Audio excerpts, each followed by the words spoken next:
হঠাৎ করে 2টার পরের থেকে মানুষ খুব তেল নেওয়ার জন্য ভিড় করতেছে, কিন্তু আমাদের তেল প্রচুর পরিমাণ আছে, তেলে কোনো সমস্যা নাই, সংকট নাই, কোনো সমস্যা নাই।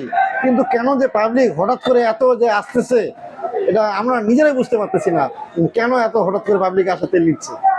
তারা বলতেছে যে তেল পাবো না, এই মনে করে তেল নিচ্ছে, তেল পাবো না, কিন্তু আমরা জানি না যে তেল আমাদের কাছে আছে। ওরা হাঁকা গুজব উঠাচ্ছে। বন্ধ হয়ে যাবে আগের মতন। এখন আমরা যে তেল নিতে যাচ্ছি, তেল পাচ্ছি না, এরকম খুব গাড়িয়ে গাড়িয়ে জাম লাগে। এখনো পাচ্ছি না, তেল নিয়ে মারামারি। তেলে আগের মতো সিস্টেম শুরু হয়ে গেছে, তেলের খুব সংকট, তেল থাকো তেল দিচ্ছে না।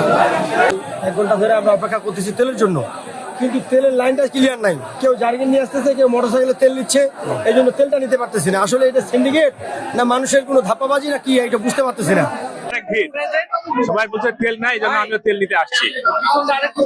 তবে তেলের যেটা শুনলাম, তেলের সংকট নাই, তেল পর্যাপ্ত তেল আছে। আমরা পাম্প কর্তৃপক্ষের কাছে যতটুকু শুনছি, খবর পাইছি, তারা বলছে যে বাংলাদেশে তেলের কোনো সংকট নাই। এটা আসলে হুজুগে বাঙালি কেউ একজন বলছে হুরমুজ প্রণালী বন্ধ হয়ে গেছে, আর তেল ঢুকবে না, হুজুগে সবাই তেল নিতে চলে আসছে। বাট পাম্প কর্তৃপক্ষের কাছে যতটুকু জানতে পারলাম যে না, আসলে বাংলাদেশে তেলের সংকট নাই। এখন আমরা যদি কৃত্রিম ভাবে সবাই গাড়িতে তেল ঢুকায় রাখি, সবাই 500 জায়গায় 1500 ঢুকাই, তাহলে ভাই সংকটটা আসলেই হবে।